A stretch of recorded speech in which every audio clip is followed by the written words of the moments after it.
From the time she was a little girl, Amara always found peace in music. While other children played outside or scrolled through their phones, she would sit by her bedroom window humming songs that came straight from her heart. Her voice wasn't trained or perfect, but it had a warmth that made people stop and listen.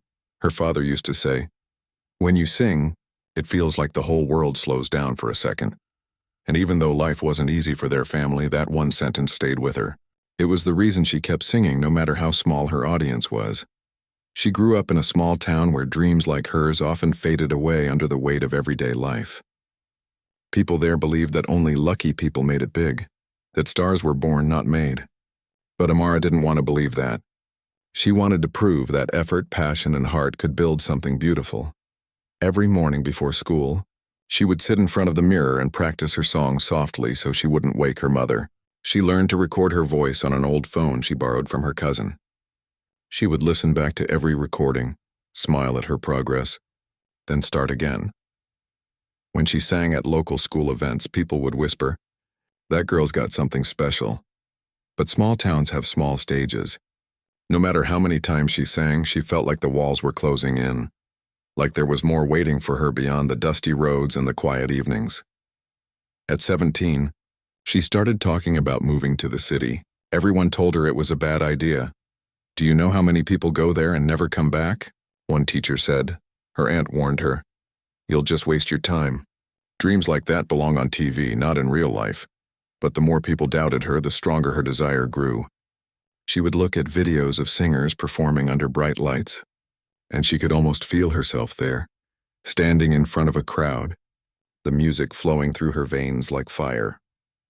After finishing school, she decided it was time. She saved money from tutoring younger kids and singing at small local functions. Her parents didn't have much, but they gave her what little they could, enough for a bus ticket and a few months of rent in the city. The night before she left, she couldn't sleep. She sat outside her house under the stars, listening to the soft sounds of crickets. Her mother came out, wrapped a shawl around her shoulders, and said quietly, "No matter what happens, don't let the world make you forget who you are." Amara nodded, but deep inside, she was scared. What if she wasn't good enough? What if all those people were right? Still, she couldn't let fear win. The next morning, she took one last look at her home, hugged her parents, and boarded the bus with a heart full of hope. The city was louder, faster, and far bigger than she had imagined. The first few days were overwhelming. The buildings stretched high into the clouds and everyone seemed to be in a rush. She rented a small room in a narrow lane, one window, one bed, and a broken fan that made more noise than air. But to her, it felt like freedom. It was her first step toward her dream. She started looking for auditions right away. Every morning she'd check online listings or pin boards outside music schools. "Open call for new singers," one poster read. She felt her pulse race just reading it. She practiced for hours, her voice echoing through the thin walls of her room. At her first audition, she walked into a room full of people, confident faces, stylish clothes, expensive instruments. She felt small and nervous. When her turn came, she stepped forward, closed her eyes, and sang her heart out. For a moment, she forgot where she was. But when she finished, the judges looked at each other and said politely, "Thank you for coming. We'll be in touch." She waited days for a call that never came. Still, she didn't stop. She told herself, maybe next time. She went to another audition, then another. Some were short, just 30 seconds before they said, "Next." Some didn't even let her finish her song. Each rejection stung a little more than the last. By the fourth audition, her savings were running out. She took a job at a small cafe, working late nights serving coffee to strangers. Every coin she earned went toward rent and food, but she still found time to practice. Sometimes, when the cafe was empty, she would hum softly behind the counter. A few customers would stop and smile, leaving a tip or a kind word like, "You have a lovely voice." Those moments gave her strength, but the city wasn't kind for long. After 7 auditions, all she had collected were rejection emails and tired smiles from people who didn't really care. One casting manager even said, "You're good, but not what we're looking for. Maybe you should try something else." That night, Amara sat in her room staring at her reflection. The excitement that once filled her heart had turned into quiet doubt. She looked around. The peeling paint on the walls, the empty instant noodle cups, the quiet hum of the city outside, and she wondered if she had made a mistake leaving home. She picked up her phone, scrolled through old photos of her family, and felt tears build up. Maybe they were right, she whispered to herself. Maybe this dream isn't meant for me. Still, somewhere deep inside, there was a small voice, soft but steady, telling her not to give up yet. It reminded her of her father's words, "When you sing, the world slows down." That night, she made a quiet promise to herself. She would give it one last try, one final attempt before deciding if it was time to go back home. So she started preparing again. Her shifts at the cafe were long and tiring, but she kept practicing whenever she could, before work, after work, even during her short breaks. Sometimes her co-workers would tease her for it, but she didn't mind. Singing was the only thing that made her feel alive. There were nights when exhaustion made her voice tremble, and her body ached from standing all day. But even then, she'd close her eyes and sing softly to herself. In those moments, it didn't matter that the world hadn't noticed her yet. She sang for the little girl who once believed she could shine. One evening after her shift, she walked home through the quiet streets of the city. The streetlights flickered and a light rain began to fall. She didn't have an umbrella, but she didn't care. The rain felt cold, refreshing, and strangely comforting. She tilted her head up and whispered, "Just one chance. That's all I need." Little did she know, that one chance was coming, just not the way she expected. For now, though, she went back to her tiny room, hung her wet jacket by the door, and sat by the window again. The city lights shimmered through the raindrops, and in that moment, she felt a strange mix of sadness and hope. She closed her eyes and began to hum softly, not for an audience, not for approval, but for herself. The dream hadn't left her. It was still there, waiting, alive inside her heart. And though she didn't know it yet, that same voice, and the one that had faced silence and rejection, was about to reach the right ears at the right time. Because sometimes, life waits until you're just about to give up, before it shows you why you should never have stopped believing. The next few weeks passed slowly. Days turned into nights, and nights turned into mornings that felt exactly the same. Amara woke up, went to work at the cafe, served customers with a tired smile, and came home to practice. Every day, she told herself, just one more try. Don't stop now. But sometimes even those words started to feel empty. Her rejection count had reached 7. 7 auditions. 7 different ways to be told she wasn't enough. Some judges had been polite. Others were not. One of them had even said, "You have a nice voice, but it's not memorable." That sentence stayed with her for days. Not memorable. As if all her effort, all her heart was invisible. She had come to the city believing that talent and hard work were all that mattered. But now she was starting to understand something harsh. In this world, it wasn't just about talent. It was about timing, connections, luck, and sometimes just being in the right room at the right moment. And Amara had none of that. Still, she didn't stop. Every morning before leaving for work, she sang a few notes in front of the mirror. Her reflection looked tired now, but her eyes still carried that small flicker of hope. The cafe she worked at was small but busy, especially during the mornings. It stood on a street filled with offices and studios, so artists, actors, and producers often came in for coffee. Amara noticed them right away. Confident people with shiny shoes and stylish clothes, always talking about new projects and big plans. Sometimes she would recognize a face from a music video or an ad. When she handed them their drinks, she would wonder if they could sense how badly she wanted to be one of them.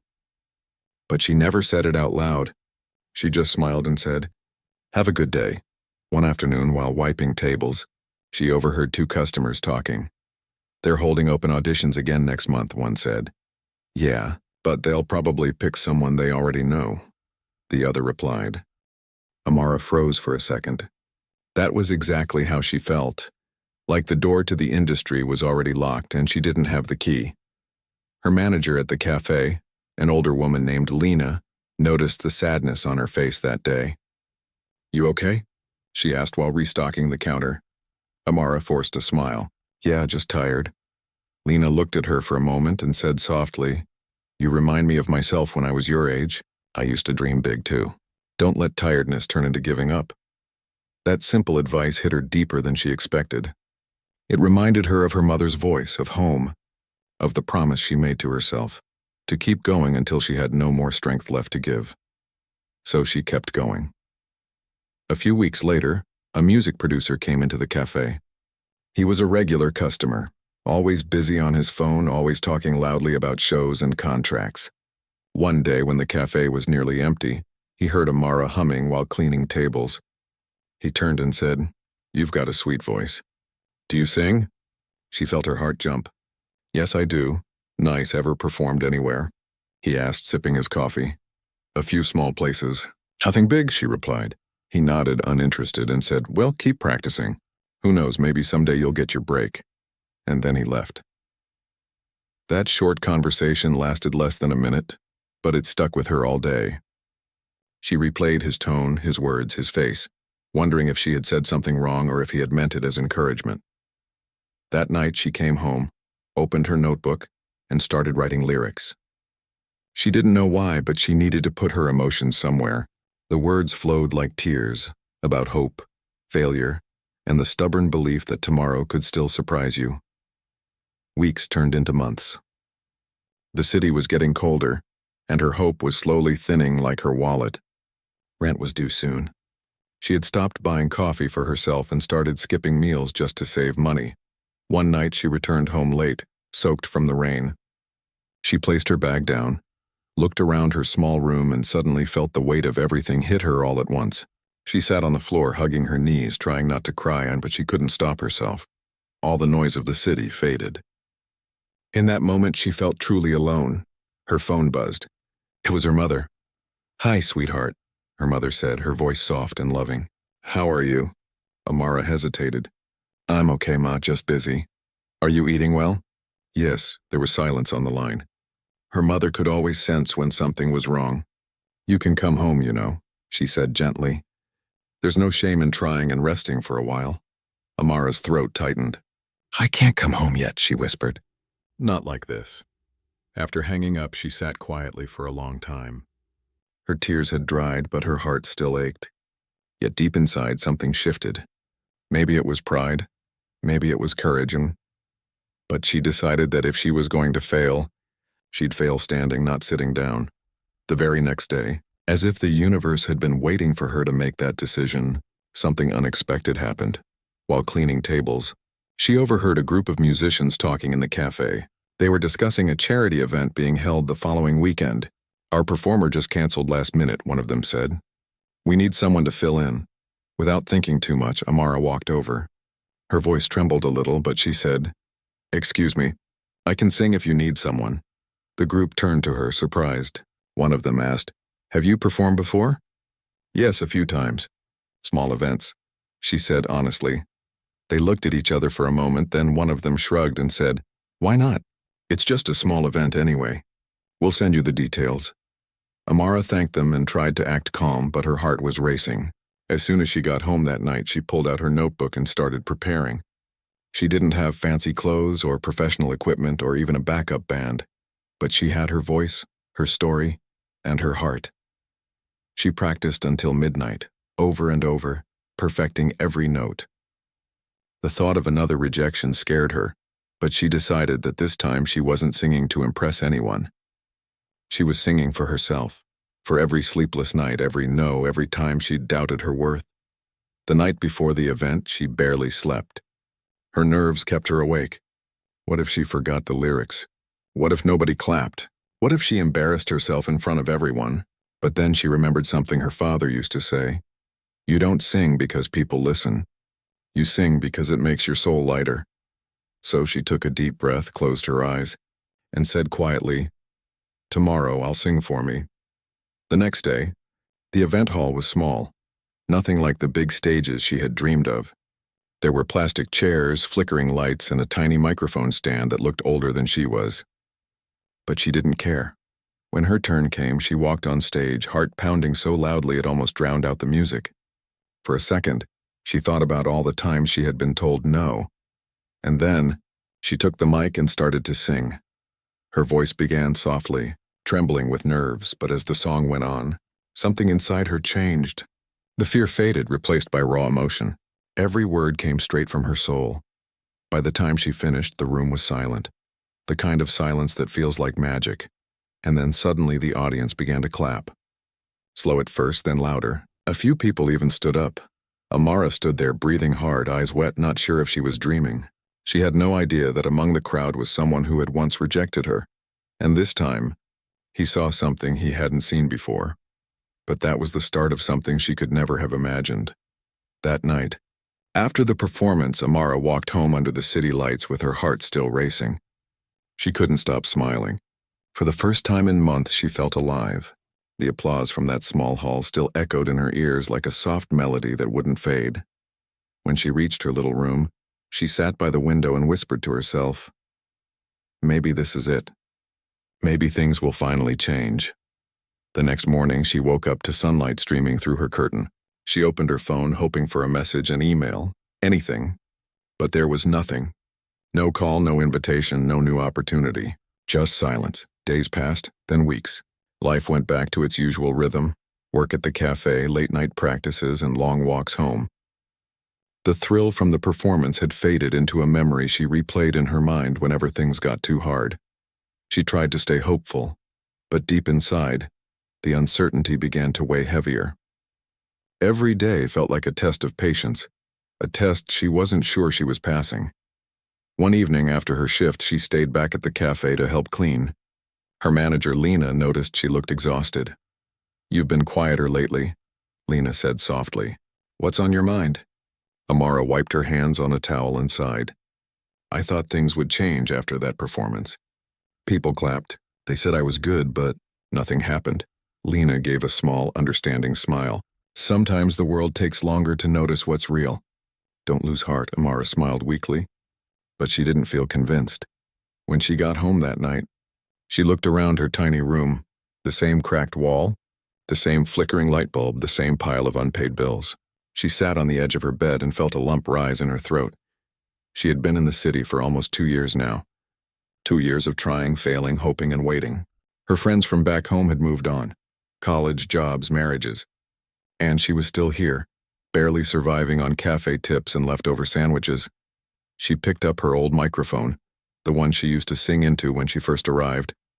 She turned it on and sang a few lines softly. Her voice cracked. It didn't sound like it used to. It sounded tired, like her. For the first time, she wondered if maybe her dream wasn't meant to happen. Maybe she was one of those people who love something deeply, but wasn't meant to live it. The next morning, she woke up with swollen eyes from crying. She looked at herself in the mirror and whispered, "Enough." She packed her microphone, her music sheets, and her notebook into a small box. She planned to send them home with her belongings. It was time to stop chasing something that kept slipping away. When she went to the cafe that day, even her coworkers noticed something different. Her smile was forced, her energy low. She worked quietly, avoiding any talk about music. During her lunch break, she sat in the corner scrolling through her phone. That's when she saw it. A new message notification from one of the musicians she had met at the charity event. It said, "Hey Amara, we're doing another event next week. One of our performers dropped out again. Would you like to fill in?" Her first instinct was to say no. She didn't want to feel that hope again, the kind that always ended in disappointment. But then she remembered something her mother once told her. "Even if it's your last step, take it with faith," so she replied, "Yes, I'll do it." This time she didn't tell anyone. She didn't post about it, didn't overthink it, didn't build big expectations. She just practiced quietly every night after work. But this performance was different. It wasn't for fame or recognition. It was personal. It was her goodbye performance and her way of ending this chapter with peace. The day of the event arrived. It was held at a small community center. Simple stage, warm lights, and a humble crowd. Nothing fancy, but something about it felt right. Backstage, Amara stood with her hands shaking. She looked down at her worn-out shoes and smiled to herself. "If this is my last time, I'll make it count," she whispered. When her name was called, she stepped onto the stage. The lights were bright but not blinding. The audience looked kind, calm. She took a deep breath and began to sing. The song she chose was one she had written herself, about holding on, about falling and standing up again. Her voice started soft, almost like a whisper, But as she continued, the emotion grew stronger. It wasn't just a performance. It was everything she had felt for years. The pain, the struggle, the hope. People in the audience began to lean forward, drawn into her voice. Some closed their eyes, some smiled, and one older woman wiped away a tear.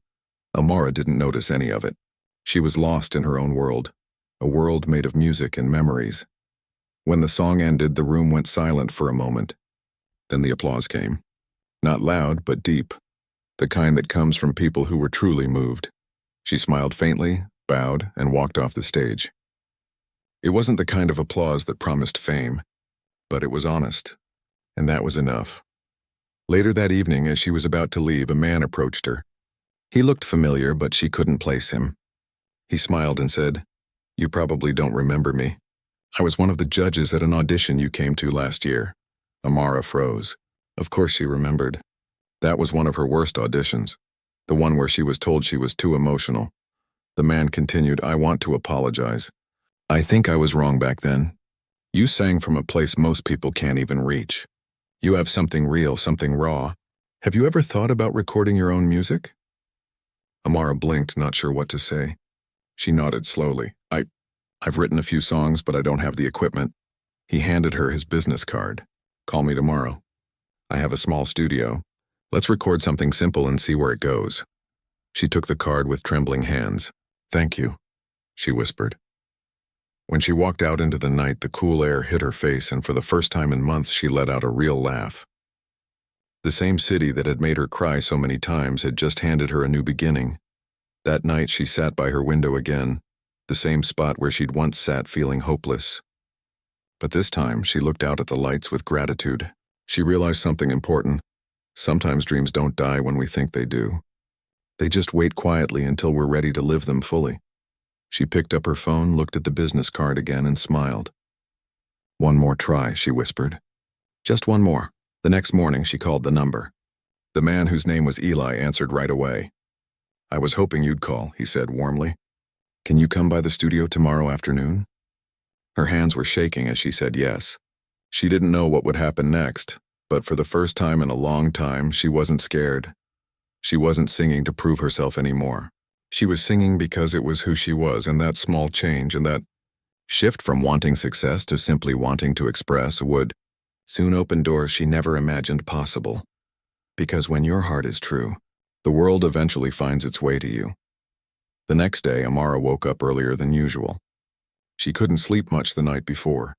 Her mind kept playing the same thought again and again. What if this is the moment everything changes? She made a cup of tea, but it went cold before she even touched it.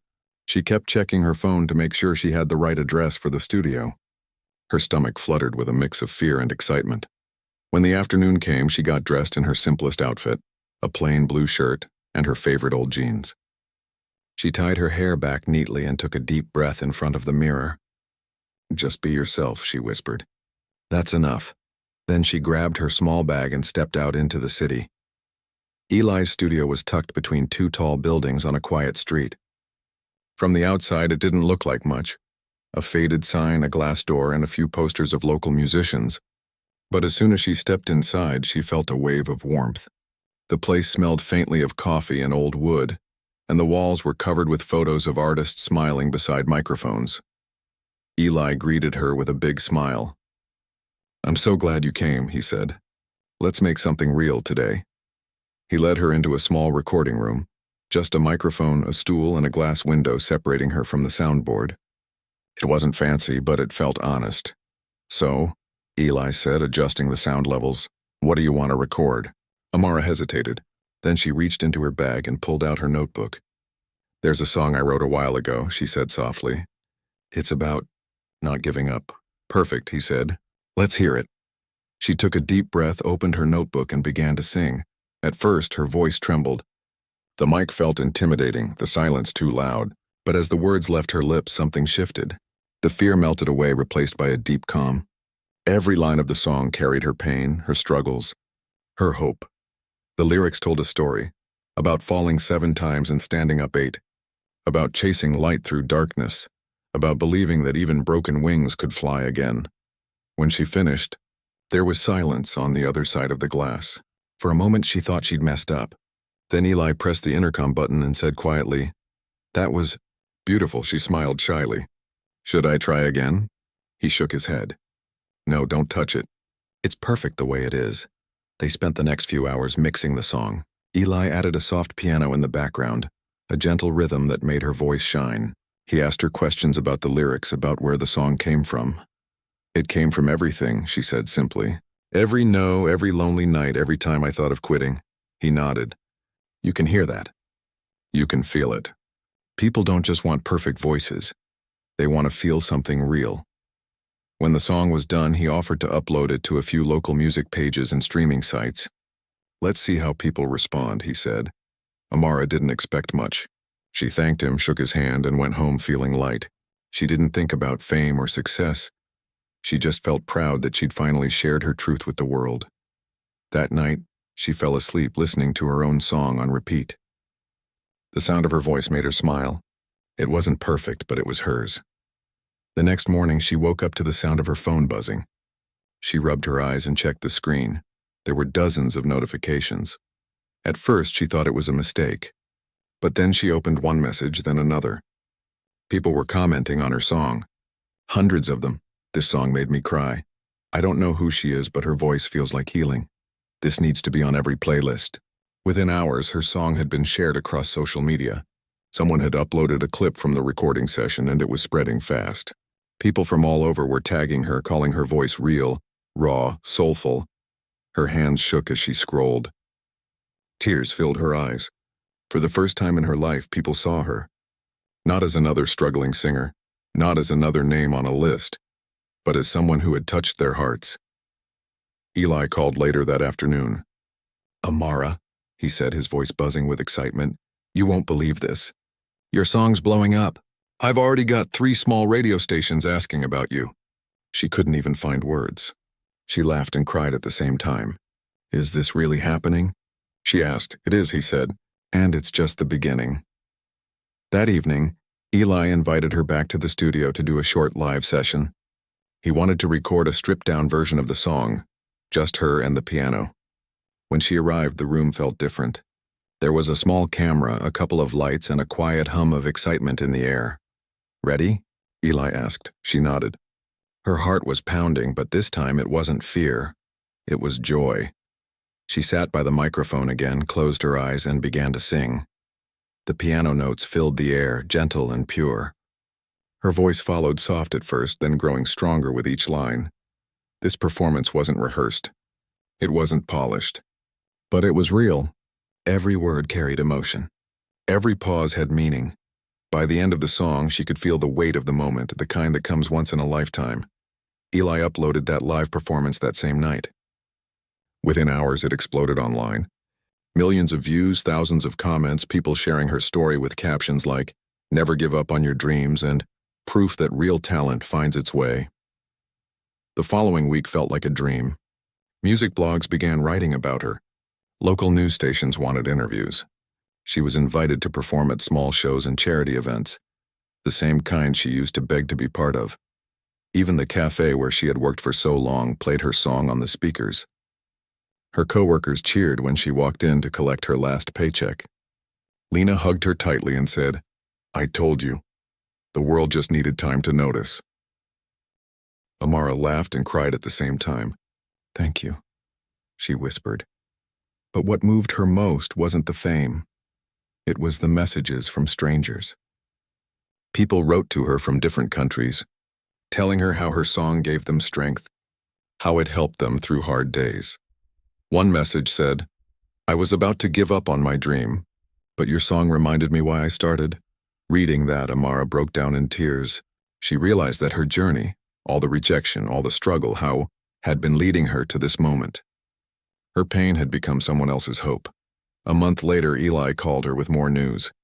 "You've been invited to perform your song live at the city's annual music night," he said. "It's a big deal. Thousands of people will be there." Amara was speechless. "Me? Are you sure?" He laughed. "I'm sure.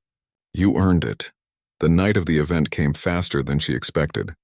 As she stood backstage looking at the sea of people waiting, she thought back to her very first audition. How small she had felt, how invisible. And now here she was. When she walked on stage, the lights were brighter than ever. The crowd cheered as her name was announced. For a moment, she just stood there, taking it all in. The faces, the noise, the energy. Then she took the microphone and said softly, "This song is for everyone who's ever been told they're not enough." The music began. And as her voice filled the hall, something magical happened. The crowd grew silent, listening. Phones lit up, recording every second. When she finished, the applause was thunderous, louder than anything she'd ever heard. Tears streamed down her face. It wasn't just a performance, it was her life coming full circle. That night changed everything. Offers started coming in. Collaborations, interviews, sponsorships. But more than that, people began to see her not as just another singer, but as a symbol of resilience. And as she sat backstage afterward, still shaking from the adrenaline, Eli came up to her and said with a smile, "I told you, you were something special." Amara looked at him, tears in her eyes, and said quietly, "I guess all those rejections were just preparing me for this moment." The weeks after her big performance felt surreal. Amara's phone never stopped buzzing. Messages, emails, and notifications poured in from all over the world. People she had never met were writing to her, sharing how her song had touched their lives. At first, she couldn't believe it. She had spent so many years wondering if she'd ever be heard, and now, suddenly, everyone seemed to be listening. But even amid the excitement, she felt a calmness she hadn't known before. It wasn't the fame that mattered. It was the connection. She realized that all those years of rejection, heartbreak, and self-doubt weren't wasted. They had shaped her, sharpened her, and made her voice carry truth. Her mornings were no longer filled with endless rehearsals alone in a tiny room or shifts at a cafe to pay the bills. Now she spent her time writing songs, recording, and preparing for shows. But she made sure to keep her life simple, the small rituals that reminded her of who she was before anyone knew her name. She still walked the streets of the city she had once felt invisible in. She still drank her tea by the window, notebook in hand. But now those walks felt different. The city didn't feel cold or lonely anymore. It felt alive, full of possibilities. One afternoon, she visited the cafe she had once worked at. Lena greeted her with a wide smile. "Welcome back, superstar," she said jokingly. Amara laughed. "I'm not a superstar," she said, smiling. "But I wanted to come back and say thank you for believing in me even when I didn't." Lena squeezed her hand. Belief was never the problem. The world just took its time catching up to you. Amara realized that was true. Sometimes life isn't about instant recognition. Sometimes it's about perseverance, about holding on to yourself until the world finally notices. Offers from music producers, radio stations, and small festivals kept coming. But she became selective. She wanted to work with people who valued her artistry, not just her voice. She wanted to tell stories, her stories and the stories of others who struggled quietly. It was during this time that she started mentoring younger singers. She met many talented people who, like her, had been rejected repeatedly. She told them honestly, rejection isn't the end. It's the part of the journey that teaches you how strong you really are. Keep going. Keep singing. One day someone will hear you, truly hear you. Seeing others grow reminded her of her own path, the sleepless nights, the long walks home, the moments when she had almost given up. It gave her purpose beyond her own music. She realized that success felt most meaningful when it helped someone else believe in themselves too. Then came the opportunity that truly changed her life. A major charity concert, attended by hundreds with cameras streaming live. The organizers had seen her online performances and wanted her to headline. The night of the concert, she stood backstage and closed her eyes. She remembered the first time she had sung in front of a few strangers, trembling and hoping someone would care. And now, thousands were waiting, watching, listening. When she stepped onto the stage, the lights shone bright, but she didn't feel fear. She felt gratitude. She sang the song that had started it all, the one she had written in the tiny room that had once felt like a cage. But this time her voice carried something more: confidence, experience, and a deep love for what she did. The crowd erupted when she finished. She bowed, tears in her eyes, but not from sadness, from knowing that every struggle had led her here. Every no had been a preparation for this yes. After the performance, she walked off stage to find Eli waiting. He grinned and said, "You did it. You've come further than I ever imagined." Amara smiled, thinking about the long journey. It didn't happen overnight, she said. It took years. But I guess that's the point, isn't it? You don't just find your voice, you earn it, Eli nodded. And now the world can hear it. With her newfound success, Amara also began writing a book about her experiences. The highs and lows, the rejections, the long nights of doubt, and the tiny victories along the way. She wanted people to see that dreams aren't always easy or glamorous.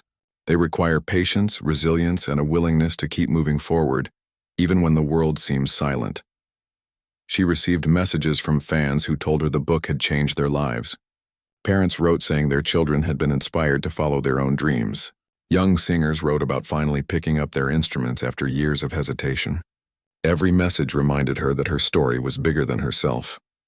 One quiet evening, Amara stood by her window, notebook in hand. She reflected on her journey. She thought of the 7 times she had been rejected, of the tears, the loneliness, and the uncertainty. And then she thought of that one performance that had changed everything. She realized something important. Success isn't just about being seen or heard. It's about showing up again and again even when no one is watching. It's about staying true to yourself, even when the world doubts you. And most of all, it's about never letting go of what makes your heart come alive. She whispered to herself. I did it. I'm here, and I'm ready for what comes next. Years later, Amara's songs were played all over the world. She had performed on big stages, won awards, and collaborated with artists she had once only dreamed of meeting. But she never forgot the early days, the tiny apartment, the cafe shifts, the rejections that had once felt like the end of the world. She often told audiences, the journey will be hard. You will face rejection. You will doubt yourself. But every step matters. Every setback is teaching you something. Keep going, because your moment is coming. And when she sang on stage, looking out at the faces in the crowd, she felt a quiet truth. It wasn't the applause that mattered most. It was the fact that she had never given up, that she had believed in herself when no one else did. One evening, as she walked home from a small gig, she passed the streets she had once wandered alone, wondering if she would ever belong. She smiled to herself. She belonged not just in the city, not just on stage, but in her own story. She had written it with courage, persistence, and an unshakable belief in her own heart. The city lights reflected in her eyes, and she whispered to the night, this is only the beginning. Amara had learned the hardest lesson, that life doesn't reward talent alone. It rewards courage, persistence, and authenticity. And with that understanding, she wasn't just a singer who had been discovered. She was a woman who had reclaimed her life, transformed her pain into purpose, and inspired countless others to do the same. Her journey had begun with rejection, but it ended, or rather transformed, into something far greater. A life lived fully, bravely, and beautifully.